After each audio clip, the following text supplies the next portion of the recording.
ትልቅ ነገር በኢትዮጵያ ይፈጠራል። ሀገራችን ኢትዮጵያ የመሬት መንቀጥቀጥ እያስተናገደች ትገኛለች። ቀኑን እግዚአብሔር ያውቃል፣ ግን አሁን ጅማሮ በጣም ፈጥኗል። እንደውም እኛ ካወራንበት ጊዜ አሁን እኮ ፈጣን ነገር እያየን ኢትዮጵያ ላይ ከባድ መሰንጠቅ የሚደርስበት ምክንያቱ የኛ ከአገር በቀል እውቀቱ ከዚህ ጋር ነው ወይ የሚስማማው? እኔን የሚያሰጋኝ በህፃናቶች ላይ የሚደርሰው ችግር። ከባባድ ምግብ በልተ ሆድ ሲነፋ ትንሽ አምቦ ጠጥተ እንደምታገሳ መሬትን መተንፈስ አለባት። ካልተነፈሰች በስተቀር ህይወት ሊኖር አይችልም። እነማን ናቸው ከኛ ጋር? ሱዳንም ከግማሽ በላይ መሬቱ ውሃው ይውጣዋል። ጅቡቲንም አናገኛትም። ከዛ ደግሞ ኤርትራን አናገኝም።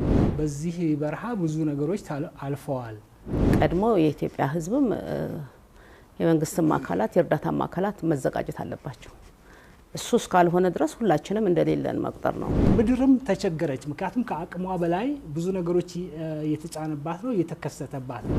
ማዕድናት በጣም ብዙ አሉ። ወርቅ በተለይ ወርቅ ለመሰንጠቅ፣ ወርቅ ለመፈንዳት፣ ወርቅ ፈሳሽ ሆኖ ለመውጣት ከእሳተ ገሞራ ውስጥ የመጀመሪያው ደረጃ ነው። ከጠብ ጥበብ ከመጥበብ መጠበብ ይሻላል ወደሚለው ሐሳብ ሄደን ከፍ ብናደርገው። እኔ አሁን ተፈጥሮ ያመጣችው አደጋ ምንም አልፈራሁትም። በበጎም ከመጣ ተመስገን፣ በመጥፎም ከመጣ የታዘዘብን ነው። ከእግዚአብሔር የታዘዘን ማንም ሰው ሊመልስ አይችልም።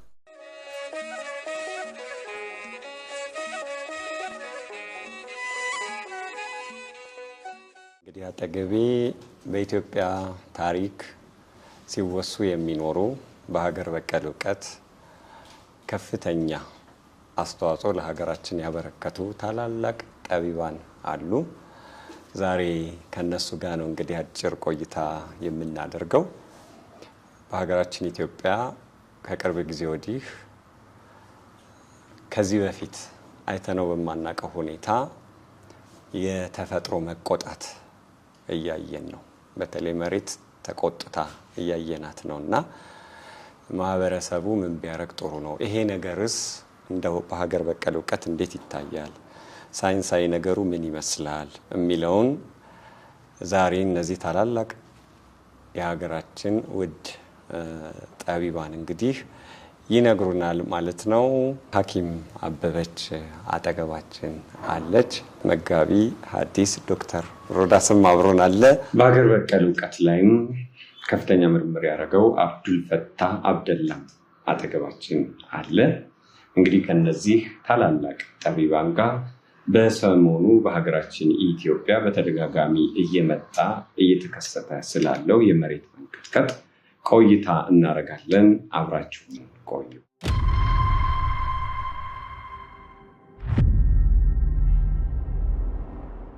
ግን ቀላል ነገር እኮ አይደለም። አሁንም እኮ ሰሞኑን ተሰንጥቋል። እንትን አፋር ላይ ክፍተት አለ። ያቺ አንድ አለት አለች አሰብ ላይ፣ እሷ ናት በቃ። እሷ ከተሰበረች ሪፍት ቫሊው እንዳለ እስከ ቦረና ድረስ ተገንጥሎ ለብቻ ነው የሚቀረው። የሰመጠው ይሰምጣል፣ የተረፈውም ይተርፋል። እና እዚች ወለንጭቴ አካባቢ ጀምረህ እዛታች ቦረና እስከምትደርስ ከኢንዲያን ኦሽን ጋር ይቀላቀላል። ከአንድ ውቅያኖስ ጋር አንድ ይሆናል ማለት ነው። ዛሬ አይደለም ብዙ ዘመኑ ነው እኮ ከተነበዩት በጣም ረዥም ዘመን አለች። ከዛሬ 6 ዓመት በፊት በአንድሮሜዳ የቴሌቪዥን ፕሮግራም ላይ ሐኪም አበበች አንድ የተናገረችው ነገር ነበረ። በዕለቱ ጥያቄውን ያቀረበላት መጋቢ ሐዲስ ዶክተር ሮዳስ ታደሰ ነበረ። ያን ጊዜ የአፍሪካ ለሁለት መከፈል፣ የኢትዮጵያም ለሁለት መከፈል በርዕደ መሬት ወይም በመሬት መንቀጥቀጥ ሊመጣ እንደሚችል ቀድመው ተናግረው ነበረ። ዛሬ ይህ ነገር በጣም ተጠግቶን ከዚህ በፊት በታሪካችን አይተነው በማናውቅ ሁኔታ በየቀኑ ማለት ይቻላል ሀገራችን ኢትዮጵያ የመሬት መንቀጥቀጥ እያስተናገደች ትገኛለች።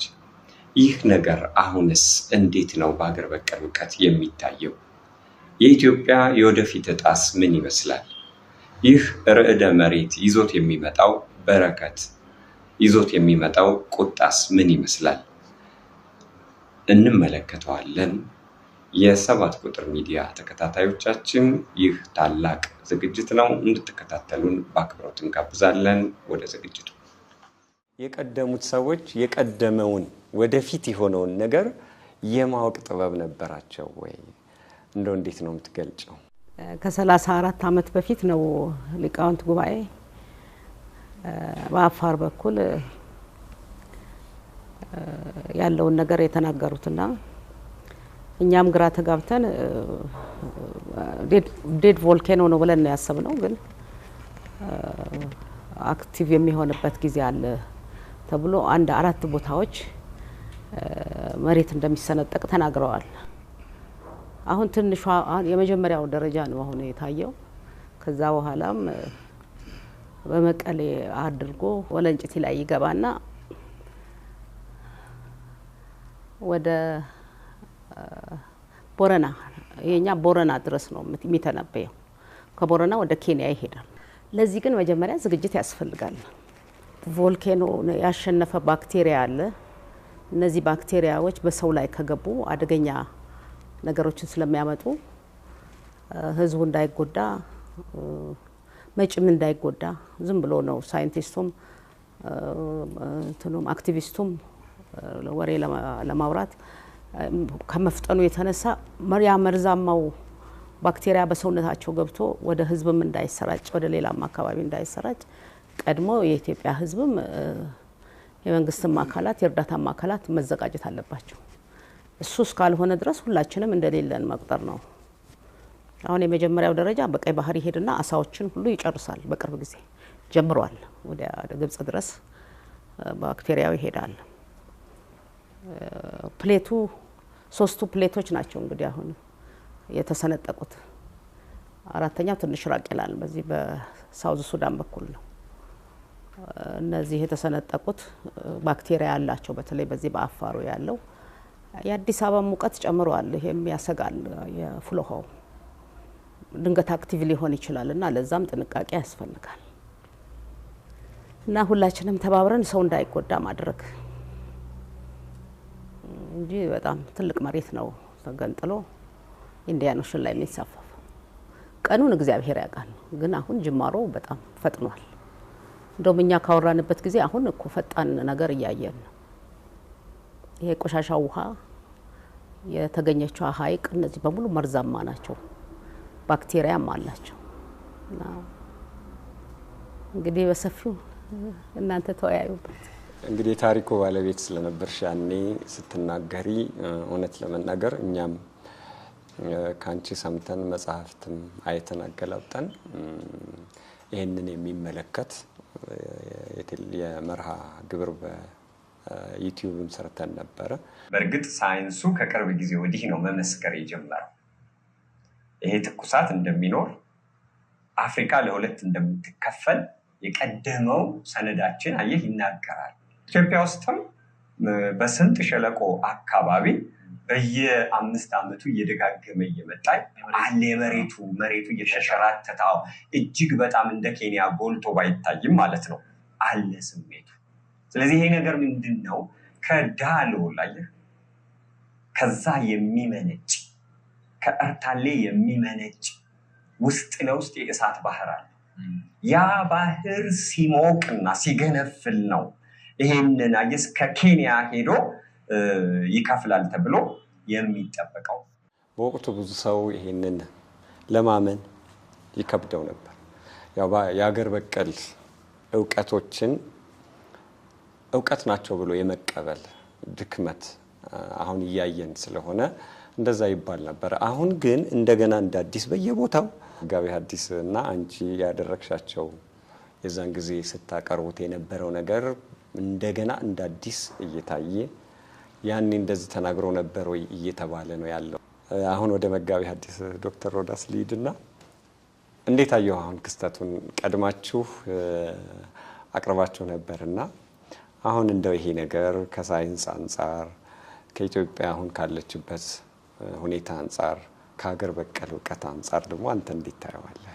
መልካም መምህር መስፍን አክብራ ስለጋበዝከን ከረጅም ጊዜ በኋላ ስላገናኘህን በጣም እናመሰግናለን። ከሐኪም አበበ ሽፈራው ጋር በአንድሮሜዳ የቴሌቪዥን ቻናል ያኔ ጄቲቪ ኢትዮጵያ ነበር የሚተላለፈው 2011 ይመስለኛል የመጀመሪያውን ቃለ መጠይቅ ያደረግነውና ስለዛ ቃለ መጠይቅ ሳስብ በጣም ብዙ ትውስታዎች አሉና ተከታታይ መርሃ ግብሮች ነበር ለ3 ሳምንት የዘለቀው የብዙ ሺህ ዓመት የኢትዮጵያን የቀደመ ስልጣኔ ነበረ ሐኪም አበበች የዳሰሱት በዛን ጊዜ በጣም ብዙም ተመልካች የነበረው መርሃ ግብር ነበረ እንዳጋጣሚ ደግሞ ስለ ርዕደ ምድሩ ስለ መሬት መንቀጥቀጥ ስለ መከፈሉ አንስተን ነበር ዳሰነው ነበረ እንደገና አዲስ ዓመት 2012 ሲገባ ደግሞ እኔ ዶክተር ጌትነት ዶክተር አብርሃም በነበርንበት በሳቸው ቤት በነበረው መርሃ ግብር ላይ ድጋሚ ተነስቶ ብዙ ሐሳቦች ነበር የተነሱት ሰፋ አድርገው ዳሳውት ነበርና ያ ከብዙ ዓመት በኋላ እንግዲህ ከ6 ዓመት በኋላ ድጋሚ ተነስቶ በቲክቶክም በተለያዩ ማህበራዊ ሚዲያዎችም ላይ ሲተላለፍ አሁን ያደረግን እየመሰላቸው ሰዎች እየደወሉ ሐኪም አበበች የት ናቸው ይሉኛልና ትኩስ ሆኖ ቫይራል ወጥቷልና በጣም የሚገርም ነው በጣምም ተመልካች ያገኘ ነው ብዙ ቦታ ብዙ ሚዲያዎችም ላይ ተቆርጦ ሲወጣ አየዋለውና ይሄ የሚያሳየን ሐኪም አበበች በዛን ጊዜ የተናገሩት ነገር አሁን እውን ሆኖ ሲታይ በሀገር በቀል ዕውቀትና በሀገር በቀል ምርምራችን እንድንኮራ ያደርገናል የሚል እምነት ነው ያለኝ ግን ቀላል ነገር እኮ አይደለም አሁንም እኮ ሰሞኑን ተሰንጥቋል እንትን አፋር ላይ ክፍተት አለ ያቺ አንድ አለት አለች አሰብ ላይ እሷ ናት በቃ እሷ ከተሰበረች ሪፍት ቫሊ እንዳለ እስከ ቦረና ድረስ ተገንጥሎ ለብቻ ነው የሚቀረው የሰመጠው ይሰምጣል የተረፈውም ይተርፋል እና እዚች ወለንጭቲ አካባቢ ጀምረህ ዛታች ቦረና እስከምትደርስ ከኢንዲያ ያለሽን ጋር ይቀላቀላል ከአንድ ውቅያኖስ ጋር እንዲሆናል ማለት ነው ዛሬ አይደለም ብዙ ዘመኑ ነው እኮ ከተነበዩት በጣም ረጅም ዘመን አለች በመላው ዓለም ርዕደ ምድር ያለ ክስተት ነው ሀገራችን ኢትዮጵያ በታሪክ የተመዘገቡ ርዕደ ምድሮችን ከዚህ በፊትም አስተናግዳ ነበረ ታውቃለች ለምሳሌ አንዳንድ ምሁራን በዚህ ላይ ጥናት ያቀረቡትን ስመለከት ከ1888 በኋላ እንደገና በ1898 ከ10 ዓመት በኋላ ርዕደ ምድር ተከስቶ የተወሰነ ጥፋት አጥፍቶ ነበረ በ1953ም እንደዚሁ ጉዳቶች ኢትዮጵያ ላይ አድርሶ ነበርና በተለያየ ጊዜ ያጋጥማል አሁን ደግሞ ሁኔታ ሁሉ ጨመርመር ያለ የመጣበት ጊዜ ነውና ሐኪም አበበች እንደጠቀሱ ሰፊ የሆነ ጥንቃቄ የሚያስፈልገው ሰዓት ላይ ደረስን ይመስለኛል እንግዲህ ርዕደ ምድርን ከብዙ አይነት መልኩ ባየው ጥሩ ይመስለኛል ቅድም ቁጣ ነው ያልከው እንዳለ ሆኖ ከቁጣ ባለፈም ደግሞ በረከትም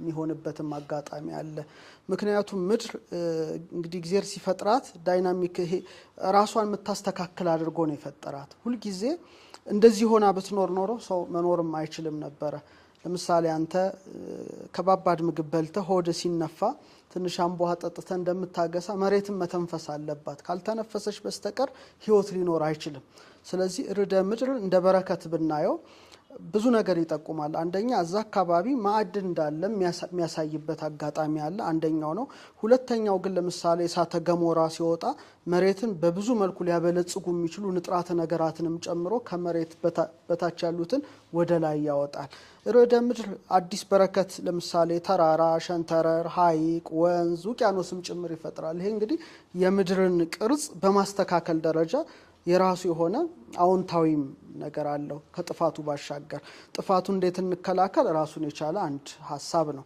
ሌላው ሰው ሰራሽ ምክንያቶች መሬትን ሊጎዱ ይችላሉ ለምሳሌ ጊዜውን ያልጠበቀ አደገኛ የሆነ መሰረተ ልማት ቢሰራ የመሬት ራሱ ጫናውን መቋቋም የሚያቅታት ጊዜ አለ ለምሳሌ ደኑን ብንመነጥረው የመሬት ሳምባ ማለት ነው መተንፈሻ ማለት ነው መልሶኛን ይጎዳናልና ሰው ሰራሽ ምክንያቶች አሉ የሴስሚክ እንቅስቃሴዎች ተፈጥሯዊ እንቅስቃሴዎች አሉ ሶስተኛ ደግሞ መሬት ራሷን ለማስተካከል በምትሄደው የራሷ የሆነ ምህዋር የሚከሰቱ ነገሮች አሉና በብዙ መልኩ ብናየው መልካም ይመስለኛል እንግዲህ ወደ ሌሎች ወንድሞችና እናት ይዳላል እሺ መለሳለሁኝ አብዱል ፈታህ ጋር ይደሙና እንግዲህ ብዙ ሀገር ዞርሃል ብዙ ክልሎች አይተሃል የብዙ ሀገር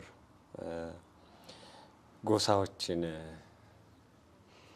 አስተዳደር ህግ ስታጠና ነበርና እንደው እንደነዚህ አይነት ጉዳዮችን ያጋጠመ ወይም በጥናት ውስጥ የምታስታውሰው ነገር አለ ወይ? በመጀመሪያ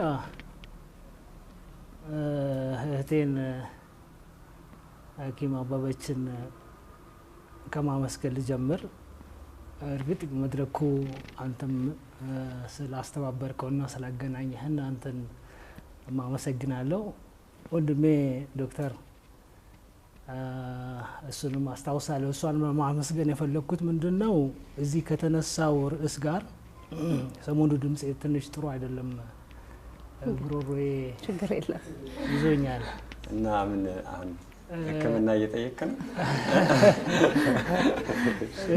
ቀድሜ ጠይቄ ነበር ይዘሽ የመጣሽው ነገር ካለ 2014 እንደዚሁ አንድ መድረክ ላይ ስናወራ እንደዚህ አይነት ሾው ስንሰራ ሰሜን ምስራቁ የሀገራችን ክፍል በጣም ያሳስበናል። እዛ አካባቢ የሚመጣ አስፈሪና ከባድ ነገር አለ። ቃል በቃል የተናገረችው እንደውም ሰሞኑ እንግዲህ ፈልጌ ጎግል አድርጌ እንደገና አወጣዋለሁ እንደዚህ ነው ያለችው እና ምን ሊሆን ይችላል ብዬ ከዛ በኋላ ብዙ ነገር ሳስብ ነበረ። አሁን እንደተባለው አትስሙ ያለን ትውልዶች ተፈጠርንና ነገሩ በዚህ ላይ ሆኗል። የሀገር በቀል እውቀቱ ላይ በነገራችን ላይ ያው የሀገር በቀልኛ ስናጠናው የነበረው የአስተዳደር ስርዓቱ ብቻ አልነበረም።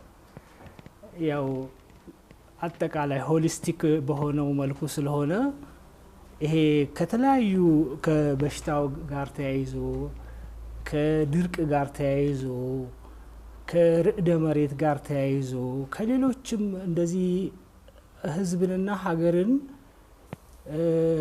በከፍተኛ ደረጃ ሊጎዱና ሊቀይሩ የሚችሉ አደጋዎች ጋር ተያይዞ እውቀት ያላቸውን አባቶች እናገኛለን።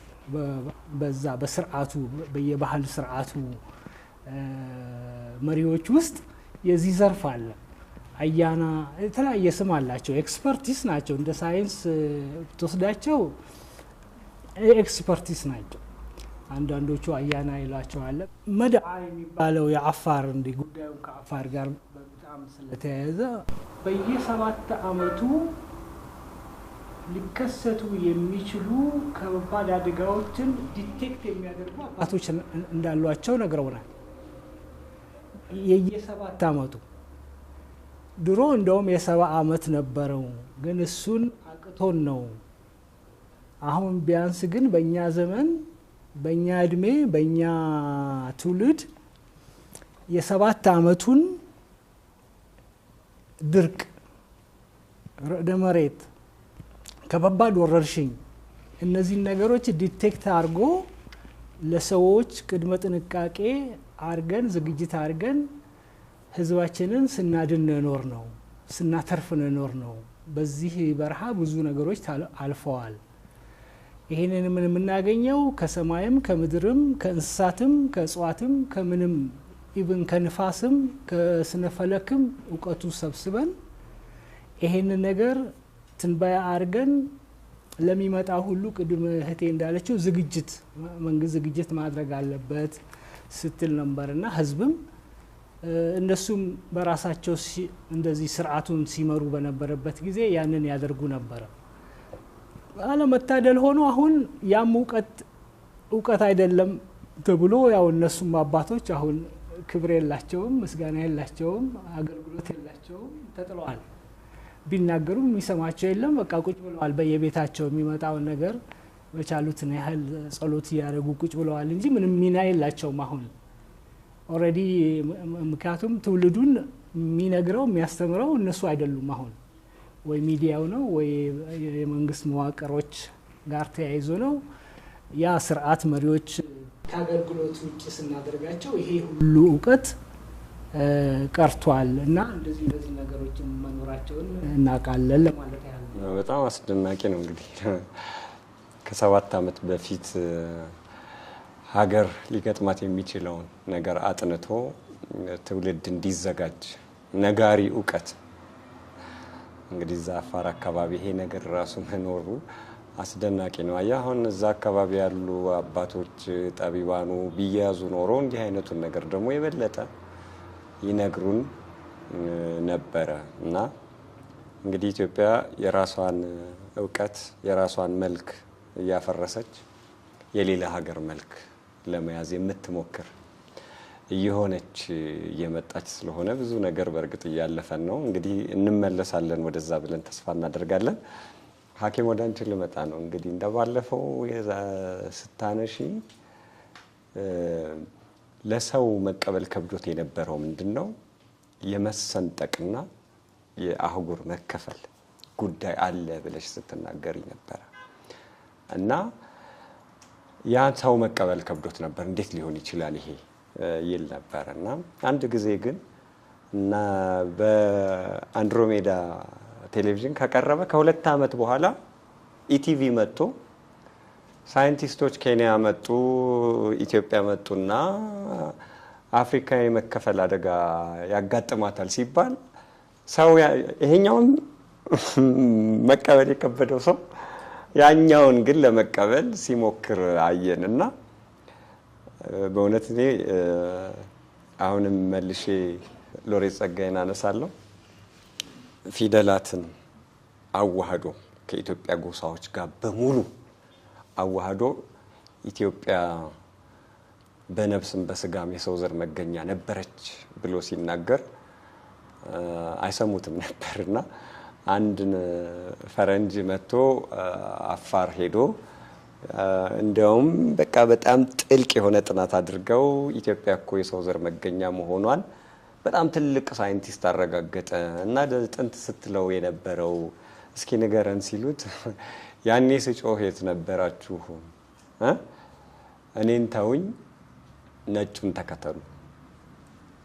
አታከብሩም መጀመሪያ ስንናገር፣ አትሰሙም መጀመሪያ ስንናገር፣ ለኔ ዕውቀት ማረጋገጫ ነጩ ከሆነ ነጩን ተከተሉ አላቸውና አሁንም ያገር በቀል ዕውቀትን ትውልዱ እንዲሰማ እንደው የዛን ጊዜ እንዴት ነበር አንቺ ሁኔታውን ያየሽው? ይሄስ የአህጉር መሰንጠቅ እንደው የማይቀር ነው ወይ እንጠብቀው ወይ? እንደው እሱ ላይ ሀሳብ ብትሰጪኝ። የሀገር መሰንጠቁ እነሱም አሁን ጥሩ አድርገው እያወሩት ነው። ግን የተሰነጠቀበትን ምክንያት ወይም ለምን እንደዚህ ፈጠነ የሚለውን ማንም ሰው እንትን አላደረገም። ሳይንቲስቶች እከተላለሁኝ፣ እኔም አነባለሁ፣ ወንድሞቼም እንግዲህ ይልኩልኛል አንዳንዱን። ኢትዮጵያ ላይ ከባድ መሰንጠቅ የሚደርስበት ምክንያቱ ማዕድናት በጣም ብዙ አሉ። ወርቅ በተለይ ወርቅ ለመሰንጠቅ፣ ወርቅ ለመፈንዳት፣ ወርቅ ፈሳሽ ሆኖ ለመውጣት ከእሳተ ገሞራ ውስጥ የመጀመሪያው ደረጃ ነው። ለምሳሌ እዚህኛው ወርቋ ቀለጠ፣ ከዛ በኋላ የጋዝነት ስሜት ያላቸውን ወደ አንድ ቦታ ሰበሰባቸው። የወርቅ ትልቁ ስራ ከኦክሲጅን አይቀላቀልም። ወርቅ ነሐስ ይቀላቀላል፣ ብረት ይቀላቀላል፣ መዳብ ይቀላቀላል፣ ሌሎች ማዕድናት በሙሉ ከኦክሲጅን ጋር ይቀላቀላሉ። ወርቅ ግን አይቀላቀልም። መቅለጥ ከጀመረ መመለሻ የለውም፣ ሁሉም ጋር ይሄዳል፣ ይነቃቀላቸዋል፣ ለመፈንዳት ዝግጁ ያደርጋቸዋል። ስለዚህ ከስር ያለውን አሁን እኛ መርዛማ የምንለው ምናልባት ለዓለም ዶክተር ረዳስ እንዳለው ለዓለም የሚተርፍ ትልልቅ ጥሩ ነገሮችን ይዞ ወጥቷል። ወደዚህም ወደ ላይኛው ወደ ሰሜንኛው ክፍል እስከ ራስ ዳሽን ድረስ በሚካሄድበት ሰዓት በአይከል ጊዜ በእናታችን አይከል ጊዜ የነበሩ ማዕድናትን ያወጣቸዋል። አይከል ማለት የኖህ ሚስት እናት ናት እና ቅማንቶች የሷ ዝርያዎች ናቸው። እንደውም ያመልኩባታል። እሷ የምትጠቀምባቸውን ማዕድናት በሙሉ ያወጣል ብሎ የኛ ጉባኤ ያምናል። ወርቁ ነው ግን ዋናው ወሳኝ። ምንም ስለማይቀላቀለው ለመሞቅ ለመፍላት ዝግጁ ነው እና ከፈላ ደግሞ ቶሎ አይወርድም፣ ምክንያቱም ኦክሲጅን አይቀላቀልም። ያን ምክንያት አጥንቶ እዛ ቦታ ላይ ያሉትን ጂኦሎጂስቶቹ አዘጋጅተው ህዝቡን እንትን ርዕደ መሬት ወደማያጋጥመው እኛ እንኳን እኮ እነሱ ያሉትን ይዘን ተከትለን የት ጋር ነው ብለን በጠልሰሙ ሄደን አውቀናል። እነሱ ደግሞ በመሳሪያዎቻቸው ማወቅ አለባቸው። ኢትዮጵያ ቦዝና አታውቅም። በንጉሱ ጊዜ ታይቷል። ይሄ የታየበት ምክንያት እንደውም አቶ መንገሻ አረሩ የሚባሉ አንድ ሰው ፈረንጆቹን እየያዙ ይዞሩ ነበር ኢንተርን አፍሪካ የሚባል ቡድን ውስጥ እና ብዙ ቦታዎች ምናልባት ካርታ ድርጅት ውስጥ እንኳን ቢፈለግ ይገኛል። እሳቸው እዛ ነበር የሚሰሩት። በጣም ጎበዝ ሰው ነበሩ። እኛ ስንዞርና ይሄን ጥናት እንዴት ነው እሱ ለማወቅ ብለን ስንሯሯጥ እሳቸው ጥቆማ ይሰጡን ነበር። እንትናቸው ተከትለው ቃይ ተሸካሚ ናቸው እንጂ ሰውየው ተምረው ጂኦሎጂስት አይደሉም። እና ህዝቧ ያውቃል፣ የኢትዮጵያ ህዝብ ያውቃል። ትንሽ ነገሮች ለማግኘት ብሎ ነው እዛ እሳት ላይ የሚጣደውና ከእሳቱ ህዝቡን የሁላችንም ስራ መሆን አለበት፣ ማዳን አለበት። ድንገት ቢፈነዳ ሊያለብሰው ይችላል። ፎቆች የሚሰሩት አላግባብ ግንባታዎች የሚሰሩት ቅድም እንዳነሳችሁት እንትኑን ሊያፋጥኑት ይችላሉ ክብደት ሲሰማው። አሁን የፍል ውሃ ዙሪያ የተሰሩ ነገሮች ብዙ አይመቹኝም፣ ከድሮ ጀምሮ እናገራቸዋለሁ። ድንገት አይታወቅም፣ እንጦጦ ላይ አይታወቅም፣ ወደ ታችም ስንሄድ የረር ላይ አይታወቅም። እነዚህን የጂኦሎጂስት ስራዎች ሆነው ጤኛን ጥቆማም እየሰሙ ቢሰሩት ህዝቡን ከችግር አገሪቷንም ካደጋ ያድናሉ። በበለጠ ግን ሰፋ ያለ መሬት ነው የሚነቀለውና ከናቱ አፍሪካ ኢትዮጵያ ሆኖ ግን ደሴት ሆኖ ያገለግላል። ከደሴቶች ግን በላይ ነው። ብዙ ሀገሮች ይዋጣሉ። አሁን የምንጣላቸው ሀገሮች ሁሉ ይዋጣሉ። ብዙ ጊዜ አይኖራቸውም። አሳው ግን ማለቅ ጀምሯል። መርዛማው ውሃ ወደ ወደ ባህሩ እየገባ ነው። ምንም ሊመልሰው አይችልም። ይመጣል አሳው ያንን መርዝ ሸሽቶ ሲሄድ እያስከተለው ውሃውን ይሄድና ይቀላቀለዋልና አሳዎቹ የባህር ሀብቶቻችን እንትን ይላሉ። ምንላትም ጅቡቲ ምንላትም እንግዲህ አሰብ እንትኑ ውሃው ይውጣታል። የሚያጣላንም ነገር ላይ ያጣላን ይችላል። በቅርቡ እግዚአብሔር ነገሮችን ሊያስተካክላቸው ይችላል። አሁን በሳይንሱ በኋላ ለዶክተር ሮዳስም ማብራሪያ እንዲሰጡበት እድሉን ሰጠዋለሁኝ። በስፋት እየተነገረ ነው። ከ7 እስከ 10 የሚደርሱ ሀገራት ከኢትዮጵያ ጋር ተቀላቅለው አሁን ኡጋንዳ እንደዚህ የተጠሩ ሀገራት አሉ። እነሱ ተቀላቅለው ለብቻቸው አንድ ደሴት ይሰራሉ። ቀሪው የኢትዮጵያ ክፍል ደግሞ ያው አፍሪካ ሆኖ ይቀጥላል ከሌላው ጋር ተያይዞ የሚል ሰፊ ጥናት ነው አሁን እየተሰጠ ያለው። እኔ እንኳን ባየሁት ወደ 8 የሚደርሱ ትልልቅ ተቋማት በተቋም ደረጃ ይሄንን ነገር አጥንተው ሲኤንኤን፣ ቢቢሲ፣ አልጀዚራ በተሰኙ ታላላቅ ጣቢያዎች ላይ ሲያቀርቡ አይቻለሁ ዶክመንተሪ። The Afar Triangle is a region known for its scorching heat and harsh volcanic landscapes.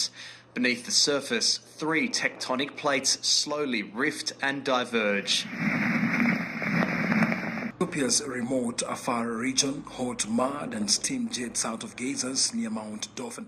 የኛ ከአገር በቀል እውቀቱ ከዚህ ጋር ነው ወይ የሚስማማው? ከአፍሪካ ሀገራት መጥተው ተቀላቅለው ነው ደሴቱን የሚሰሩት? እንግዲህ ለሁለት ከተከፈለች ኢትዮጵያ ነው ወይስ ብቻዋን ነው የምትሆነው የሚለውን እንዴት ነው የምናየው? ጅራት ሊኖራት ይችላል። ለምሳሌ ኬንያ ራሷን ችላ ነው፣ ግን ኢትዮጵያ ናት። ምናልባት ሶማሊያ ያው ኢትዮጵያ ሶማሌ ነው የሚተርፈው። ሶማሊያ ከኛ ጋር ናት። ጅቡቲንም አናገኛትም። ከዛ ደግሞ ኤርትራን አናገኝም። እነማን ናቸው ከኛ ጋር? ሱዳንም ከግማሽ በላይ መሬቱ ውሃው ይውጣዋል። ለምሳሌ ካይሮንም ይውጣታል። አባይም ወደ እንትኑ ነው የምትመጣው፣ ወደ ደሴቱ ነው የሚመጣው።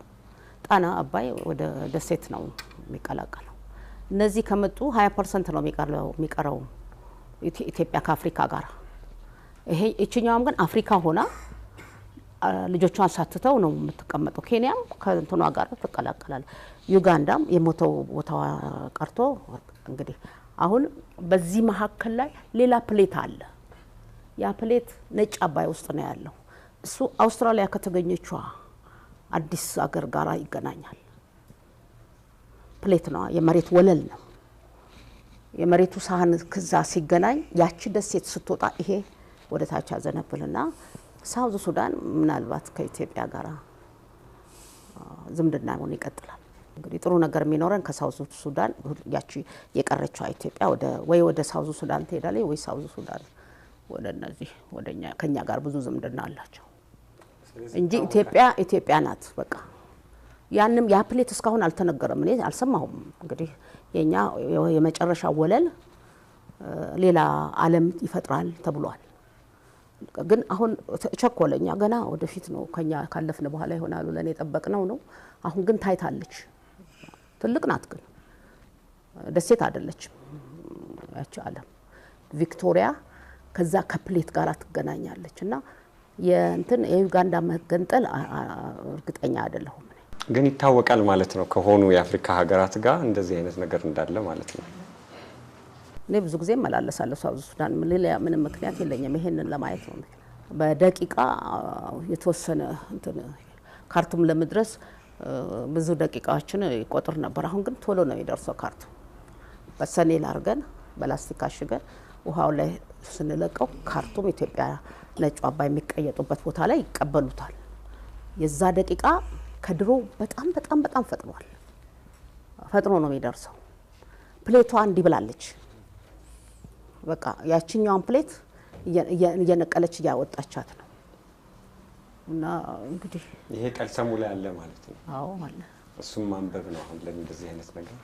እንግዲህ አንድ ዩኒቨርሲቲ እናንተ ዶክተር ሮዳስ ላይ እንትኔ አስባለሁ በፊቱንም ያኔም ሲጠይቀኝና ፍጥነቱን ሳየው እነዚህ ልጆች አድገው አንድ ዩኒቨርሲቲ ይፈጥራሉ፣ አንድ የምርምር ማዕከል ይፈጥራሉ ብዬ ውስጤ ዶክተር ሮዳስ ላይ ያስባል።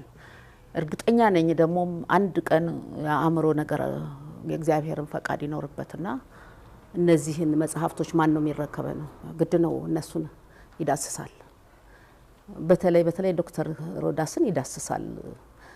እናወራለን ከትልቅ ሽማግሌዎች ጋር በመሞትና በህይወት ውስጥ መካከል ያሉ የሞቱም አሁን ቅርብ ጊዜ የሞቱትም ሁሉም ዶክተር ሮዳስ ላይ ሀሳብ አላቸው። እንግዲህ ጉባኤያችን ከአንዴ ሁለቴ ሞክረን ይሄ ጦርነቱ መጣብንና ሳናሰባስበው ቀረን እንጂ አንዱ አካላችን ሆኖ የራሱን ወገኖች ሰብስቦ አንድ ትልቅ ነገር ይፈጥራል ተብሎ የታጨው እኔው ስላመጣሁት ዶክተር ሮዳስ ነው። እግዚአብሔር ረድቶት የኢትዮጵያ ሕዝብም ተጨምሮበት ሀሳብ ነው። ለሰው ልጅ ገንዘብ አይደለም። ብዙ ነገሮች ዓለምን ሊያስተምሩ የሚችሉ ኢትዮጵያ ላይ አለ። አሁን ስለ መጽሐፈ ሄኖክ ሲነሳ ይሄ ነገር እኮ ከጠልሰም ውስጥ የሄኖክ ጠልሰም ውስጥ ነው የተገኘው። ገና ትራገፋለች ዓለም። ከሰማይ የሚወድቁም አሉ። ቤተክርስቲያኑም ዩኒቨርሲቲ ሊቃውንትም እኛ ጋር ተሰብስበው ነበር። አንተ አሜሪካን ሆነህብን ነው ሳናገኘህ የቀረ ነው። ሀሳቦቹን ከነሱም ጋራ እንዳሰሳቸዋለን። በጣም በድንቅ ሁኔታ ትልልቅ ሊቃውንቶች አቡነ ፊሊጶስ ይዘው መጥተው እዛ ታች በዚህ ጉዳይ ላይ አውርተናል። ትልቅ ነገር በኢትዮጵያ ይፈጠራል። ሰው ሳይሆን እግዚአብሔር ይፈጥራል። እስላሞች ቢሆኑም ወገኖቻችን ናቸው። ከኛም ሃይማኖት ውጪ ቢሆኑም ወገኖቻችን ናቸውና ጭንቅላት ያለው እግዚአብሔርን የሚፈራ ሰው ተፈጥሮ ይሄንን ነገር አንድ ደረጃ ላይ ሀገራችን ከማንም የተሻለች ሀገር ዩኒቨርሲቲ ለሰው አዲስ ነገር አይደለም። ምርምር ማዕከል ለኢትዮጵያ አዲስ ነገር አይደለም። ድሮ የነበረ ነው። ከኛ ነው ኮፒ ያደረጉት። ሕክምና አዲስ ነገር አይደለም። በጣም ትልቅ ኃላፊነት ነው። በዚህ በጥበብ ደረጃ ያሉ ሰዎች እምነት የሚጥሉበት ሰው ሆኖ መገኘት ትልቅ ነገር ነው በጣም። እንደገናም ደግሞ እንደ ሀገር እንዲህ አይነት ኃላፊነት ለመቀበል አሁን በዚህ እድሜ ራሱ ለኔ እድለኝነት ነው። እግዚአብሔርም ሲመርጥ ነው። እግዚአብሔር አንዳንድ ጊዜ በቃ በየዘመኑ የሆኑ ሰዎች ያመጣል። መጽሐፍ ቅዱስም የሚነግረን እንደዛ ነው። በዘመን እግዚአብሔር የራሱ ሰዎች እያመጣ እያስቀመጠ ያልፋልና እዚህ ሀገር ውስጥ እንግዲህ ለእንደዚህ አይነቱ ነገር እንግዲህ ፈርቀዳጅ ነበርክ በአንድሮሜዳ ቴሌቪዥን። በጣም ብዙ ህፃናት እኔ ራሴ በአካል ያየኋቸው በጣም ብዙ ህፃናት ፈርተዋል። በጣም ብዙ ተመራማሪዎች ወጥተውበታል። ብዙ ነገር ተነግሯልና ያ ነገር አንድ እንቅስቃሴ አምጥቷል። ወደድንም ጠላንም ትምህርት ቤት በስ አንድሮሜዳ በሚል ማንም አያውቅም ነበር ስለ አንድሮሜዳ። እስከ መሰየም መድረስ ቀላል ነገር አይደለም። ሆቴል አንድሮሜዳ ተብሎ መሰየም ቀላል ነገር አይደለም እና ይሄ ትልቅ ነገር ነው። እንግዲህ እግዚአብሔር በረከቱንና እድሜ ሰጥተው ደግሞ ይሄንን ነገር ስትሰራ ታሪክ ስትሰራ እንድናይ ፈቃዱ ይሁን። ይሄንን እግረ መንገዴን ይዤ እንዴት ታየዋለህ ብዬ ሳይንሳዊ ምርምሩ ላይ ብዙ ጥናቶች አሉና እነሱ ጥናቶች ይሄ የአህጉሪቱ ለሁለት መከፈል ወይም የኢትዮጵያን ከፊል ለሁለት መከፈል እንዴት ነው የሚመለከቱት? እንዴት ታስማማዋለህ አንተስ? ሁለቱን አያይዘህ ብትነግረኝ። መልካም። ትልቅ አደራም ነው፣ ትልቅ ኃላፊነትም ነው። እንደ እውነቱ ከሆነ ያኔም የነበረን ሀሳብ ይሄ ነበረ። ትልቅ ተቋም መስርቶ የሀገር በቀል ምርምር የስነ ፈለክ ምርምራችን በማዕድን ላይ ያለው አብዱል ፈታህ የሚያጠኑት በህግ ላይ በእጽዋት ላይ ብዙ ሊቃውንት መጥተው እውቀታቸውን የሚያበረክቱበት ኢቭን የእውቀትን የምትናዘዝበት እኮ የለም። ራሱ ሴንተር እኮ መኖር አለበት። ብዙ ሰዎች እኛ ጋር ይመጣሉ ታውቃለህ። እና ይህን ነገር ለማላውርሰው ይላሉ። ማውረሻ እንኳን ቦታ የለምና እንግዲህ ጸሎታችሁ ከረዳን 2017 ጥሩ አመት ይመስለኛል። ይሄን ነገር ለማስፋፋት የሚመለከታቸው መንግስት አካላትም ጋር በመነጋገር ባለጸጎችም ጋር በመነጋገር እግዚአብሔር ቢፈቅድ የኢትዮጵያን እውቀት ለኢትዮጵያውያን የምንሰጥበት የምናሸጋግርበት ተቋም እውን የሚሆን ይመስለኛል። እና እንግዲህ ከረጅም አመታት በኋላም ደግሞ መገናኘታችን ይሄ ነገር እንዲሄድ እግዚአብሔር አላማ ያለው ይመስለኛል። ስለዚህ ያው ከማውራት ይልቅ በተግባር ማዋል ወሳኝ ነገር ነውና እንግዲህ በቅርቡ እንግዲህ ፕሮጀክታችንን እናቀርባለን ለሚመለከታቸው አካላት። ምክንያቱም ትልቅ እውቀት ነው ያለው እንደምትሰማው ከሆነ ስለ ማዕድናትም በለው ስለ እጽዋትም በለው በስነ ፈለኩም በለው እና አብዱል ፈታህ በሚያጠኑት በህግ ምርምር በለው በእጽዋት በለው እኛም ራሱ ያገኘናቸው በጣም በርካታ ሀብቶችና እውቀቶች አሉና እነዛን እውቀቶች ለትውልዱ የምንሸጋግርበት አንድ ትልቅ ተቋም ሊኖረን ይገባል። ይሄን እውን እናደርገዋለን የሚል ሀሳብ አለኝ። አሁን ጃፓኖች በዚህ በጣም ልዩ ናቸው። ለምሳሌ አርዝኩዊክ ሲነሳ ህንጻው እንዳይደረመስ ቢያንስ እንደዚህ የሚዋዥቅ አድርገው ነው የሚሰጡት። እኛ ኮንክሪት ነው ከተሰነጠቀ ከረገፈ በጣም አደጋ ነው። ሀገራችን ኢትዮጵያም እንግዲህ የሚሰሩት ድልድዮች የሚሰሩ ፎቆች የሀገር በቀል ሰው ምሁራንን ማዕከል ያደረገ ጥናትን ማዕከል ያደረገ ነው። በእርግጥ እንደተባለው አህጉር መከፈሉ የሳይንሱ ያስቀመጠው መላምት በጣም ብዙ አመታት ነው። እሱም መጥቀስ አያስፈልግም። ግን እንደተባለው ወደ 230 ርዕደ ምድር የሚከሰት ከሆነ እንደዚህ አይነት ነገሮች አደገኛ ኬሚካሎች የሚወጡ ከሆነ በጣም አደገኛ ነው። ወደ አሞኒያ ምናምኖች ነው የሚወጡትና እነዚህ ነገሮች በጣም ከታመቁ ከተማችንም እንዳለው ፍልውሃ አለ። አሁን አንድ ልጅ አለ አንድ ጓደኛ ነው ወደ ቂርቆስ አካባቢ ነው የሚኖረውና ውሃው ራሱ ሙቅ ነው አለ። አሁን የሚወጣው የሞቀን 6 ወራችን ነው አለና ይሄ ከሆነ ብዙ የምናስበው ብዙ የምንነጋገርበት ጉዳይ ይኖራል ማለት ነው። ስለዚህ የኢትዮጵያ ሕዝብ እንደተባለው ሰከን ብሎ ምን እናድርግ፣ ምን ለሀገራችን እንስራ፣ ችግሮችን ደግሞ ወደ በረከት እንዴት እንቀይራቸው የሚል ነገር ነው። እንደውም ሐኪም ሲያነሱ እስከ ኖህ ዘመን ድረስ ሄደው የኖህ ዘመን ጊዜ የነበሩት ጌጣጌጦች ጭምር ብለዋል። እንደውም እኔ በሆን ጋዜጠኛ አንተ ቦታ ሆኜ ምንነዛ ምን ነበራቸው እየጠይቅ ነበረ። ዛሬ ንጉስ እንደሆነ አንተ ነው። ብቻ እነዚህ ገጸ በረከቶችስ ሀገር እንዴት ይጠቀምበት የሚለውንም ብንወያይ በጣም መልካም ይመስለኛል። ይሄን ለማለት ነው። በኖህ ዘመን የነበሩ ጌጣጌጦች ሲባል አንድ ሁለት ሰዎች እዛም ሲስቁ አይቻለውና እንደው ስለሱ ትንሽ ብትይ እስኪ ምንድነው የኖህ ሀብቶች እንዴት ነው? እስኪ አንቺ እንዴት ነው የተረዳሽው? እንዴት ነው ያገኘሽው መረጃ? ብዙ ብሔሮች ቋንቋ ያላቸው የተለየ አጠቃቀም አሁን የኦሮሞ ባህል አለ፣ የኦምና የኩሽ ባህሎች አሉ፣ የሴም ባህሎች አሉ። ልክ እንደዛው ነጋፋት ነሂናሪያ ሻሼ ሌሎችም ዘሮች ጠፍተዋል። አሁን የቀረን አንድ እንትናት የአይከል ዘር ቅማንት ነበር። አይከል ሴቶችን ተወክላለች። በጣም ሁሉ ጊዜ ስሟ እየጠፋኝ ይቸገር ነበር ጥናቱን ስሰራው። በኋላ ነው ከትልልቅ ሰዎች ላይ ወሰድኳት። አይከል በጣም ጎበዝና ልጇ የኖህ ሚስት ናት።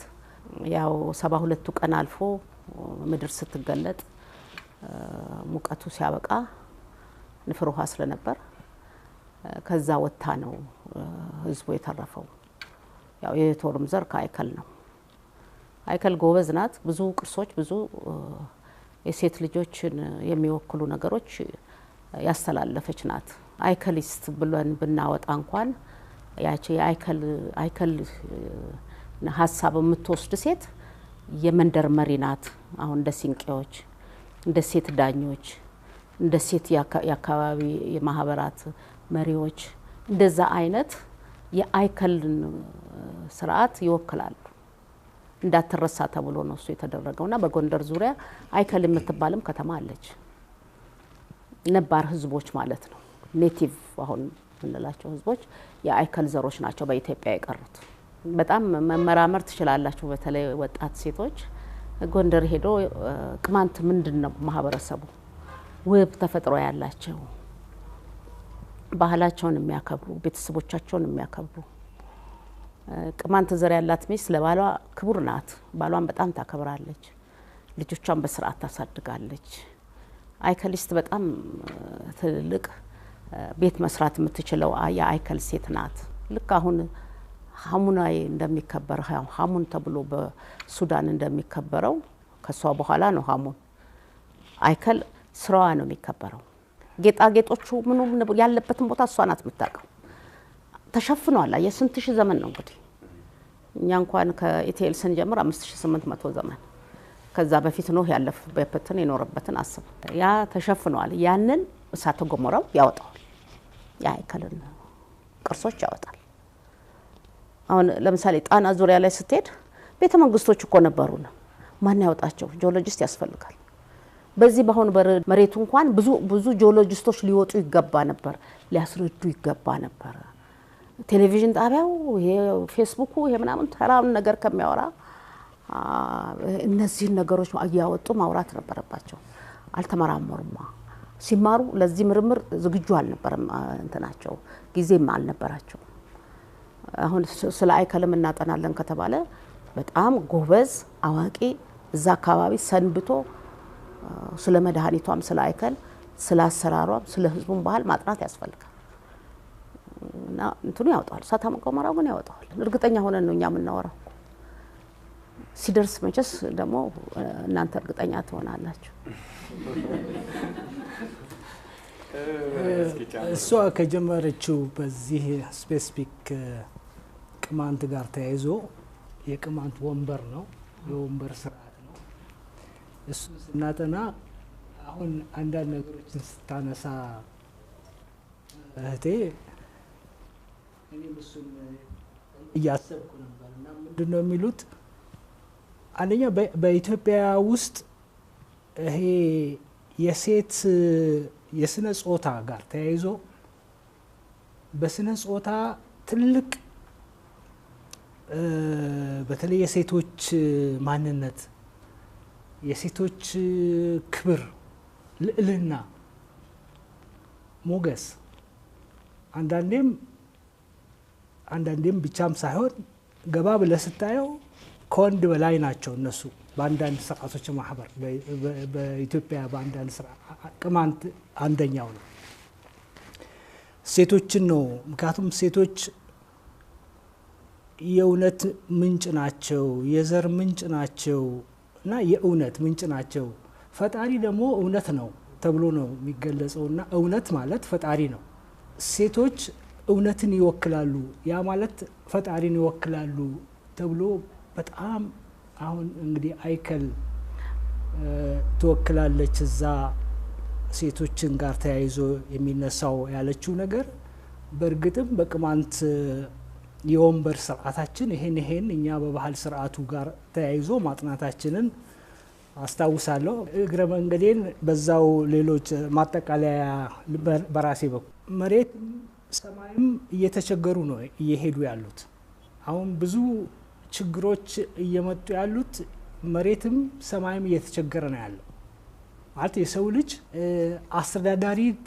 አስተዳዳሪ ተብሎ ነው በምድር ላይ የተፈጠረውም ያለውም። እንደ እስልምና አስተምሮት ደግሞ ስታየው ኸሊፋ ይለዋል። የሰው ልጅን ኸሊፋ ማለት መሪ፣ የሰው ማነው ምድርን እንድትመራ ሁሉም ነገር እንድትጠቀም በአግባቡ የሚል ነው። ይሄ ሳይንሱም ባህሉም ክርስትናውም ሁሉም እንግዲህ በዚህ የሁሉም አስተምሮት ነው ይሄ ሆኖ ግን አሁን ያለው የሳይንስ የዘመናችን አካሄድ ሳይንስን ለቢዝነስ፣ ለገበያ፣ ለኢኮኖሚ የመጠቀም አላማ ውስጥ ገባንና ምድርም ተቸገረች። ምክንያቱም ከአቅሟ በላይ ብዙ ነገሮች እየተጫነባት ነው፣ እየተከሰተባት ነው። እሺ እግዚአብሔር ያክብርልን። ወደ ዶክተር ሮዳስ የመጨረሻ ጥያቄ ልለፍ። እንግዲህ አሁን ያው ሁለት እውቀት ብዙ ነው። አንተ ብዙ ጊዜ 4 አይነት እውቀት አላዋቂዎችም አሉ የምትለው ነገር አለና አሁን ያጋጠመንን በተለይ ከአገር በቀል እውቀት መሸሽ፣ መኮብለል፣ መራቅ እንዴት ሊታረቅ ይችላል? አሁንስ እንደው በምድራችን እየተከሰተ ያለው ነገር አሳሳቢ አይደለም ወይ? እንደ ጠቢብ ሰው ነው አሁን የምጠይቅህ። ምንድነው የሚሰማህ አሁን መሬት በተናጋ ቁጥር? ምንድነው የሚሰማህ አሁን? እንዲሁ የዜና አውታሮችን ስንሰማ ያልነካው አካባቢ የለም። አሁን ትግራይ ገባ ይባላል፣ አማራ ክልል፣ ደቡብ፣ አዲስ አበባ በጣም እየነካ ነው። እኔ መሬት ላይ ከመጣሁበት ጊዜ ጀምሮ ነፍስ አውቄ እንዲህ አይነት ነገር አልሰማሁም፣ አላጋጠመኝ። እንደውም የሆነ ጊዜ በተከታታይ ለ10 ቀን ለ12 ቀን በተከታታይ ሲታይ እንደው እንዳንድ መንፈሳዊ ሰው ምንድነው የሚሰማ? ሳይንሱን ደግሞ ጠልቆ ገብቶ እንዳጠና ሰው ውስጥ እንዴት ታየዋለህ? ይታረቁልሃል ወይ እነዚህ ሁለት ነገሮች? ይስማሙልሃል ወይ? እስኪ እሱን እንደው ካንተ ልስማ። ከባድ ጥያቄ ነው የጠየቀኝ። ስምምነት ጥሩ ነው። ሁልጊዜ ሰው ሞተ እንዴት ያነሳል ሲባል 4ቱ ባህሪያተ ስጋውና 3ቱ ባህሪያተ ነፍሱ ሲስማሙለት ነው ሙት ማንሳት የሚችለው፣ ያንን ኃይል ኤነርጂ የሚያገኘው ይባላልና ሁሉንም ነገር ማስማማት መልካም ይመስለኛል። ነገር ግን ህዝቡ ሀገር በቀል እውቀትን ትቷል የሚል ደግሞ እምነት የለኝም። አብዛኛው እንደምታየው እኮ የሚኖረው አብስሎ የሚመገበው ሀገር በቀል እውቀቱን ተጠቅሞ ነው። ምናልባት ሞደርን ሜዲኬሽን ከተማ ሊኖር ይችላል እንጂ ሰው ራሱን አክሞ የሚኖረው በገጠሩ ማህበረሰብ ስትለው ሀገር በቀል እውቀቱን ተጠቅሞ ነው። ምናልባት ፍርድ ቤት ያለው ከተማ ሊሆን ይችላል እንጂ በሽምግልናውም በምኑም ሀገር በቀል እውቀቱን ተጠቅሞ ነው። እና ምናልባት እቺ ከተማው አካባቢ ያለውን ነገር ብቻ አይተን ህዝቡ ሀገር በቀል እውቀቱን ትቷል ማለት ድምዳሜ ውስጥ ባንገባ መልካም ይመስለኛል። እና ደግሞ ሰው ካሳየ ነው በእውነት እንደሚቀበል በአንድሮሜዳ መርሃ ግብር አይተናል። ሐኪም አበበሽ ጋራ ሊማር የነበረው ፍላጎት እሳቸው ራሱ እስከ ሌሊት 10 ሰዓት 9 ሰዓት መጥቶ ሰው በር እስኪያንኳኳ ድረስ ነው የደረሱትና ሁላችንም አንድ ነገር ኢቨንት እናዘጋጅ ብንል ሀገር በቀል እውቀት እናስተምር ብንል በእውነት ህዝቡ ተገልብጦ ነው የሚመጣው። ምናልባት እኛ ያን ሲስተም አለመዘርጋታችን ካልሆነ በስተቀር እግዚአብሔር በሚያውቀው ሰው የራሱን ነገር ይጠላል የሚል እምነት የለኝም። እንኳን እኛ እዚህ እንላለን እንጂ ሰሜን አሜሪካ ብትሄድ፣ አውሮፓ ብትሄድ የሀገራቸውን ፊደል፣ የሀገራቸውን የዘመን ቀመር፣ የሀገራቸውን እሴት ለማወቅ እንዴት እንደሚፍጨረጨሩ ብትመለከት በእውነት ከኛ በተሻለ መልኩ። ስለዚህ ጨለማውን አትርገመው ነው። ትልልቅ ሪሰርች ሴንተሮች በመክፈት ነገሮችን በማስተማር እኛውን መልኩን መለወጥ ያለብን እንጂ ህዝቡ ይህንን አድርጓል ህዝቡ ጠልቶታል የሚል እምነት የለኝም። ሌላው የአውሮፓ እውቀት ይህን ይደግፋሉ ለምትለው ለኛ ላይ ደግፍ ይችላል፣ ግን በሀገሩ ይደግፋል። እኔ አሁን ብዙ ዩኒቨርሲቲዎች ተጋብዤም ሄጃለሁ፣ ሪሰርች ሴንተሮቻቸውንም ፈቅደው ያስጎበኙኛልና አሁን ለምሳሌ በግዕዝ ጥናት አንዱን እንኳን ስፔሲፊካሊ ብናይ እስከ ፒኤችዲ ዶክትሬት ድረስ ይሰጣል። ብዙ ሪሰርቾች ይደረጋሉ። በጣም ብዙ ጥናቶች እስከ 3ኛ ዲግሪ ማለት ነው ፈንድ ይሰጣሉ። ምናልባት ለኛ እኛን ፈንድ ላይ ሰጠን ይችላል። ይሄ የሚመለከተው የሀገር መንግስት ስለሆነ ስለዚህ አጣጥመንም ሀገረ መንግስት ሲባል እኮ ኢትዮጵያን የሚመራ ኢትዮጵያዊ ሆነ ነው። ስለዚህ የኢትዮጵያን ዕውቀት የማበልጸግ የማስፋት የማራቀቅ ኃላፊነት አለበት። ጠበብቶቹም ባለፈው ተናገር ያለው ጥበብ ከመጥበብ መጠበብ ይሻላል ወደሚለው ሐሳብ ሄደን ከፍ ብናደርገው እንደውም ከአብዱል ፈታህ አንድ ሐሳብ በወስድበት ብያስባለሁ። አንድ ቃለ መጠይቅ ሲያደርግ የሆነ ቦታ ነው የሰማሁትና ስለ ሀገር በቀል ዕውቀት ነው ስትናገር የሰማው በብድር ህግ ብለህ የተናገርከው ሚዲያ ላይ ነው የሰማሁትና አንድ ሰው ከመበደሩ በፊት አለ ጓዳውን ማየት አለበት አለኝ ወይስ የለኝም ብሎ፣ ሁለተኛ ከሌለው ደግሞ ራሴ መስራት አልችልም ወይ ብሎ ያ ባይኖረው ነው የሚበደረው። እና ጓዳችንን ብናይ እንደነ ሐኪም አበበች ያሉ ሊቃውንትን ብንሰበስብ ዕውቀታቸውን ብንጠቀም ጓዳችንን ካየን በኋላ መስራት ካልቻልን ከሌለን እኛ ራሳችን አንሰራም ወይ? አሁን እኮ ትራምፕ ዘጋው ምን ሊሆን ነው? ወደድንም ጠላንም ሲስተም እየተዘጋ ነው። አሁን ሀገር በቀል መድኃኒት ብናስፋፋ ኖሮ አንዳንድ ተጓዳኝ ህመሞች ሲመጡ ቢያንስ አውጥተህ እኮ ትሰጣለህ። አሁን መድኃኒት አልሰጥም ይላል ይሄ ምን ታረጋዋለህ? ስንዴ አልረዳም ይላል፣ ማዳበሪያ አልሰጥም ይላል። የሀገርን ማዳበሪያ ሀገር በቀል በሆነ ሁኔታ አላዳበርከው። እነሱ ደግሞ አሁን አንሰጥም ማለት ዘጋ በቃ። ስለዚህ ምንድነው የሚሆነው? ገበሬው ለመብላት ራሱ እኮ አንችልም ማለት እኮ ነው። ጥገኛ ሆነናል። ስለዚህ ምን ጊዜም ፈላስፎች ምን ይላሉ? ፖቨርቲ ኢዝ ኤ ላክ ኦፍ ቾይስ፣ ድህነት ምርጫ ማጣት ነው ይላሉ። ምርጫ ያለው ሰው ድሃ አይደለምና ሀገር በቀል ዕውቀቱን መንግስታችን ሁሉም እንደ አንድ ትልቅ ምርጫ ይመልከተው። ይሄኛው ቢዘጋበት በዚህ ያወጣዋል ወደሚለው ሐሳብ ነው ለመሄድ የምፈልገው። አመሰግናለሁ። አልመለስክልኝም አንድ ጥያቄ። ምንድነው ባክህ? እንዴት ነው የሚሰማው ይሄ የርዕደ መሬቱን በየቀኑ ስትሰማ? ምንም ለኔ ምንም አይሰማኝም። ማለቴ እንደ አንድ ሰው ነኝ፣ አንድ ነፍስ ነው ያለኝ። ብዙ የሚያስቸግረኝ ጉዳይ አይደለም። ግን እድል ይዞ ይመጣል። ይሄ ስለሆነ እኮ ነው የተሰበሰብነው አይደለ? አንዳንድ ጊዜ ነገሮችን ሁሌ ኔጌቲቭ አንመልከታቸው። ፖዚቲቭ ነገሮች አላቸው፣ መልካም ነገር አላቸውና ይሄ በመምጣቱ እንደነዚህ ያሉ ሊቃውንት ተሰበሰቡ። ሌላ ነገር ላይ ያመጣል፣ በረከት ይዘዋሉ። አንድ ችግር ሲመጣ መፍትሄ ይመጣል። ድሮ ለምሳሌ አንድ ነገር ልንገር። አሁን እንትን ማሽነሪ ሲተካ ሰው ስራ የለውም ተብሎ ነበራል፣ ዋሽንግ ማሽን ምናምን። አሁን ለስንት ሺህ ሰዎች እድል ፈጥሯል። አሁን አዳዲስ የሚመጡ መስንትኖች አረ ስራ የሰውን ስራ ሊያስወጡ ነው ይባላል። ግን ሚዘውት ደግሞ የሚመጡት ሚሊየንስ የሆነ ጆብ ኦፖርቹኒቲ አለና እኔ ይሄ ነገር እንደ መልካም ነገር ነው ማየው። አይ ዶንት ኖ ማይንድ ሴታፕ አላቅም። ሲንቀጠቀጥ እንትን ሊለኝ ይችላል። ግን የሆነ ይዞት የሚመጣው በጎ ነገር እንዳለ ይሰማኛልና ምናልባት እኔ ፎከስ ማድረገው ብርሃኑ ላይ ነው፣ ጨለማው ላይ ስላልሆነ ይሄን ይመስላል። እሺ እግዚአብሔር ይስጥልኝ። ሐኪም ወደ አንቺ እንግዲህ ማጠቃለያ ሊመጣ ነውና በእርግጥ ይሄንን ሐሳብ ለምን አንነጋገርበትም ያልሽኝ አንቺ ነሽ። በእውነት እግዚአብሔር ይስጥልኝ እንዲህ ተሰብስበን እንድንነጋገር ሐሳቡን አመንጭተሽ እንደዚህ ሰውም ሊረዳው የሚገባውን ነገር እንዲያውቅ መደረጉ በጣም ትልቅ ነገር ነው።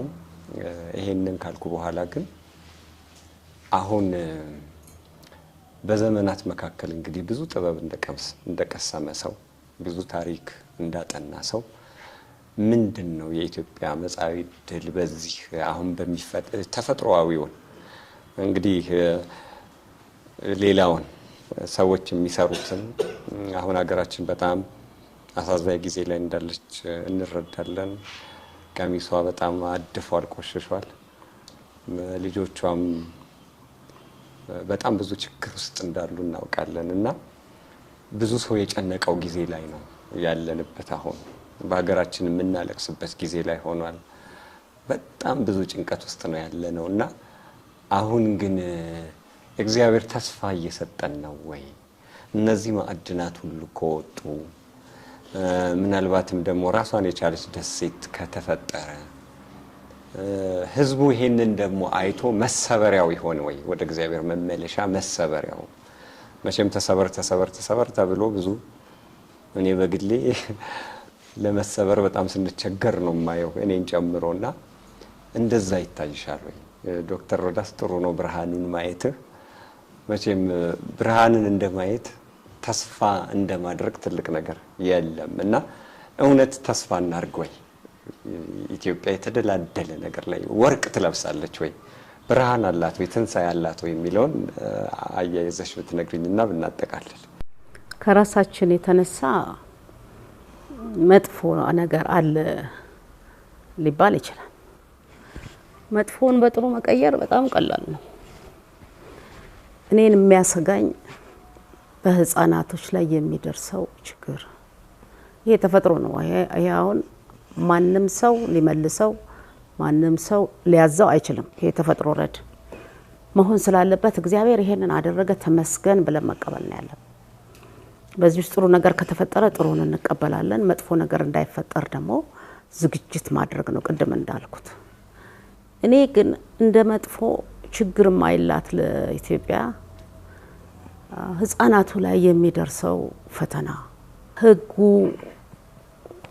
ወሰን ያላደረገለት ህግ አትፈርድባቸውም በዳኞችም በህግ አውጪዎችም ያለው በወቅቱ ጥሩ ነገር ስለነበረ ያለውን ነገር በአደጋውም ወንጀሉም ትንሽ ስለነበረ በዛ ልክ ነው የሚፈርዱት ይሄንን ባህሉ እንዴት ያየዋል ባህሉ ይሄንን መከላከል አይችልም ወይ የእናቶች ጊዜ አይከለንም እናደንቀው እኮ ይሄንን ስለተከላከለች ነው የአይከል ህጎች እኮ ይታወቃሉ አንድ ባለጌ መንደር ውስጥ ካለ የሾመቻቸው ሹመኞች ወጥተው ይጮሃሉ ለታላቁ ሰው ከበላይ ላለ ሰው ይናገራሉ የዛ ሰው ቤተሰብ ይጠራል ያንን ጥፋት ያጠፋ ሰው ለምንድነው ልጅህን በስርዓት ያላሳደከው ይሄንን ለምን አደረገ ተብሎ ይጠየቃል ከተጠየቀ በኋላ መልስ ካጡ ከነ ቤተሰቦቹ ከነዘሩ ገበያው ለሱ ክፍት አይደለም ጎረቤት አያናገረውም ቢሞት ወጥቶ አይቀብረውም ቅጣቱ በጣም የአይከል ቅጣት በጣም ኃይለኛ ነው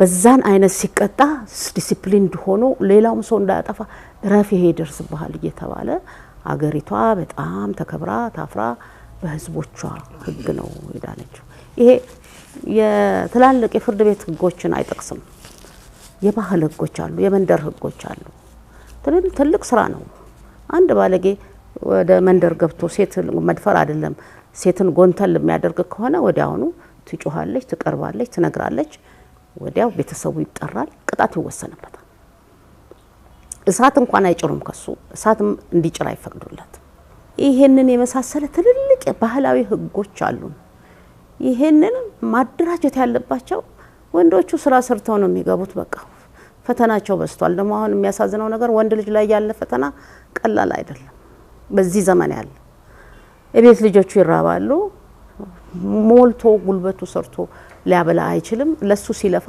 ቤቱን ዞር ብሎ ሊያይ አይችልም እናቱም ተደርባ ደግሞ መስራት ጀምራለች አሁን ያንን ሴቶች ነን መከላከል የምንችለው ሴቶች ነን ወደ አደባባይ ማውጣት ያለብን ሴቶች ነን ልጆቻችንን መጠበቅ ያለብን ሴቶች ነን ወደ ባህል ህጎች መምጣት ያለብን እንጂ እኔ አሁን ተፈጥሮ ያመጣችው አደጋ ምንም አልፈራሁት በበጎም ከመጣ ተመስገን በመጥፎም ከመጣ የታዘዘብን ነው ከእግዚአብሔር የታዘዘን ማንንም ሰው ሊመልስ አይችልም መለወጥ አለባት ምድሪቷ አሁን ባህላዊ ህጎችን እንዴት እናጠናክራለን እንዴት ቤት ለቤት እንነጋገራለን የተወሰነኮ ወጥቶ መጮህ አልቅሶ መታየት አይደለም ለምን ይሄ ይደረጋል ብሎ ህጎችን ከባህላዊ ላይ መውሰድ ብዙ የተጻፉ አቶ አብዱል ፈታህ ጋር አያለሁ እኔ እንደውም ብዙ ገዝቼ አንብቤያለሁ ጥሩ ናቸው እንደ እንትኑ ቁጥር አልተሰጣቸውም እንጂ እንደ ህጉ ብዙ ህጎች አሉ ከእንትን ጋርና ይሄንን አስገድዶ መድፈር ጦር መምዘዝ ስንፈጠር አዳምና ሔዋንን ነው የምናስበው የጥበበኞች ጥበበኛ የጎበዞች ጎበዝ እሱ እግዚአብሔር ይሄንን የመሰለ አምሳል አድርጎ አውቦ ፈጥሮናል በዘር በሃይማኖት መለያየቱ ትርጉም ስለሌለው ያንን ለማጥፋት ትውልዱ መነሳት አለበት በቃ ወደ መንደር ሳይሆን ወደ አደባባይ የምንወጣበትና ይሄንን ነገር የምናጠፋበትን የኔ ስጋት በአገሬ ላይ ችግር ያመጣል ምለው ይሄ ተልካሻ ባህሪያቶች ናቸው ምናልባት ሐሳብ ካላችሁ ሁላችሁም በዚህ ጉዳይ ላይ ወልደን በደንብ ካላሳደገን ምን ሀገር አለን? ማንም ልጄን ጨምድዶ የሚጫወትባት ከሆነ ምን ኑሮ አለኝ? ለዚህ ህግ መጠናከርና መዘጋጀት ያስፈልጋል። አይከልን ስናስብ በጥፋት ውሃ ጊዜ ያ ሁሉ ንፍር ውሃ ባለበት ሰዓት እሷ እንትን ውስጥ አልገባችም ይላል መዝገባችን። መርከብ ውስጥ አልገባችም። ራስ ዳሽን ተራራ ላይ ወጣ ውሃ ወደታች ይወርዳል። ኬቭ ውስጥ ነው ገብታ ትላትሉንም ምኑንም አድርጋ አብልታ ወገኖቿን ያተረፈችው። ልክ እንደዛ ልጆቻችንን አይከልን ሆነን ማትረፍ በጣም በጣም በጣም ያሳስበኛል። በየድሩም በየምኑም አስቦ ምን ነክቶን ነው ይሄንን ይሆን ነው ይሄን የሚያደርገውን ደግሞ ለፍርድ ቤት አይደለም ማቅረብ ለባህል ፍርድ አቅርቦ መልስ መስጠት ጠንካራ ህዝብ የሚወጣ ይመስለኛል በዚህ ጉዳይ። እሺ እንግዲህ በጣም ረጅም ጊዜ ነው የቆየ ነው። ተመልካቾቻችን ጥሩ ትምህርት ያገኛችሁ ይመስለኛል። ዓለም አቀፋዊ ዳታዎችን ለማየት ሞክረናል። አገር በቀል እውቀት ደግሞ አሁን እየመጣ ያለውን ነገር እንዴት እንደሚመለከተው ለማየት ሞክረናል። በጣም ብዙ ኃላፊነቶች ደግሞ ዛሬ ተቀብለናል ማለት ነው። አንዱ እንግዲህ አገር በቀል ተቋም ወይም ኢንስቲትዩት ለማቋቋም በዶክተር ሮዳስ መጋቤ ሐዲስ በኩል ዛሬ አደራ እንግዲህ የተሰጠበት ዕለት ነው። በጣም ትልቅ ጊዜ ነው። እዚህ የሰማችሁት ሁሉ ዳለባችሁ። እንግዲህ እንዲህ አይነት ታሪክ፣ መጽሐፍት፣ እውቀት ዝም ብሎ መባከን አለበት? አዎ። ስለዚህ የኢትዮጵያ ሰራዊት የሆናችሁ መነሳት አለባችሁ። እውነት በቃ እስኪ ለህሊናችሁ እችን ሰጣችኋት ሄዱ። የሀገሬ ባህል፣ የሀገሬ እውቀት በተቋም ደረጃ ተመስርቶ ማየት አለብኝ። ባሌንም ልጆቼንም እመክራለሁ፣ ጎረቤቶችን እነግራለሁ፣ ሰራዊት ሆናለሁ የሚለውን ለልባችሁ መስጠት እንዳለባችሁ ይሰማኛል። እንግዲህ ይህንን ስርጭት ደግሞ የምትመለከቱ ሁላችሁ በእርግጥ እዚህ የተገኛችሁት እድለኞች ናችሁ። ሰምታችኋል ብዙ ነገር። ሌሎቻችሁም እንግዲህ በዩቲዩብ ትመለከቱታላችሁ። 3-4 ዩቲዩብ ላይ ይለቀቃል ይሄ። ሴቶቹ ደግሞ ትልቅ መልእክት ተላልፎላችኋል ዛሬ አይደል? አንዲት ታላቅ ሴት ተነስታ እስኪ እሷን ምሰሉ፣ በክፋት ዘመን ተፈጥሮ በከፋሽ ጊዜ ወገኖቿን ያዳነች ሕግና ስርዓት ለዚህ ሕዝብም ሰጥታ የነበረች እስካሁን ባህሏ ያልጠፋ ታላቅ ሴት ሰምተናል አይደል? ዛሬ ማን ትባላለች? እስኪ በሉት። ሰምታችኋል ማለት ነው። ስለዚህ እጅግ የሚደንቅ ነው ታሪኳ። ይሄንን ይዘን ደግሞ እኛስ ቆይ አሁን እዚህ ያላችሁት ልጆች የራሳችሁ ታሪክ ቢኖራችሁ የምትነሱበት አዲስ ነገር መውለድ ባንችል ያለውን ማስቀጠል ያስፈልገናል አይደለ? እና ቅድም መጋቤ ሐዲስ ዶክተር ሮዳስ ሲናገር አይ እንደው አገር በቀል እውቀት እኮ ትውልዱ ሸሽቷል ማለታቸው ያው አላወቀውም ነው እንጂ ይጠቀምበታል እኮ አይደል? እዚህ ያላችሁት በሙሉ እንጀራ አይደል እንደምትበሉት? ማን ነው የሰራው? ወጥ ዛሬ እዚህ ድፎ ዳቦ እየበላን ነው። እነዚህ ሁሉ የተቀመሙት ይሄንን ስርጭት የሚመለከተው ሁሉ እኮ የሚኖረው በአገር በቀል እውቀት ነው። ግን አላወቀውም፣ አላከበረውም፣ በተቋም ደረጃ እንዲታይ አላደረገውም። እንዲህ ሲባል ዓለም አቀፍ እውቀቱን ዝም ብለን እንጣለው ማለት አይደለም። የሚጠቅመንን መያዝ ያስፈልጋል አይደል? አሁን ይሄ ስርጭት ይኸው በካሜራ ተቀርጾ ለብዙ ሚሊዮን ሕዝብ እንዲደርስ ይሆናል። ጠቃሚ ነገር ነው። ጠቃሚውን መውሰድ የኛን ደግሞ በጣም በተለይ ሰውነት ላይ እኛን የሰሩንን በቃ ሰው እንድንሆን ያደረጉን ኢትዮጵያዊ በጣም ሰው ነው። በውጭ ዓለም እንደው ሄደት ባልንባቸው ብዙ አስደንጋጭ ባህሎች አሉ። ኢትዮጵያዊ ባህሉ ወጉ ሰውነት ላይ ያተኮረ ነውና እሱ እንዲጎላ ለማድረግ ብዙ ኃላፊነት የተሰጠበት ትልቅ መልእክት የተላለፈበት ነው። ሴቶቹ ደግሞ ይሄንን ይዛችሁ እንግዲህ ለልጆቻችሁ ስትሉ ልጅ ያላችሁ ለልጆቻችሁ ስትሉ ሴት የምትከበርባት ሀገር፣ ሴት ጠቢብ ደምቃ የምትታይበት እናንተም ደግሞ የጥበብ ልብስ የምትለብሱበት ሀገራችን እንድትሆን ሴቶች ጥበብ ቢለብሱ አገር እንዲያትሆንም ነበር። ወንዶቹን ይቆነጥጡ ነበር። ጸጥ ታረጓቸዋላችሁ። ከትልቅ ወይም ከአንድ ስኬታማ ወንድ ጀርባ ማን አለች ይባላል? ሴት። እውነት ነው፣ ሴት ናት። እና ሴት ሀገር መሪ ናት። ከኋላ በጣም ብዙ ሀገር መሪ ትመራለች። ልጆቿን በጣም በቅርበት ከወንድ በርግጥ ወንዶችም ይቀርባሉ፣ ግን በጣም የሚቀርቡት ሴቶቹ ናቸው። ልጆችን በመቅረጽ ብዙ ግንኙነት ያላቸው ሴቶች ናቸው። እና ሀገር ተረካቢ ትውልድ እንድትቀርጹ፣ እግዚአብሔርን የሚፈራ ትውልድ እንድታፈሩ፣ የቀደመውን የኢትዮጵያ ጥበብ የለበሱ ልጆች እንድታሳድጉ በዚህ አጋጣሚ መልእክታችንን እናስተላልፋለን። እንግዶቻችን እኛን አክብራችሁ ስለመጣችሁ ክብረት ይስጥልኝ። እግዚአብሔር እድሜ ይስጥልን፣ ያኑርልን፣ ኑሩልን እላለሁ። ስለነበረን ቆይታ እግዚአብሔር የተመሰገነ ይሁን። እዚህም ይሄንን የጠቢባኑን ድምጽ ለመስማት የመጣችሁ እናንተንም እግዚአብሔር ያክብርልኝ። ይቆያል።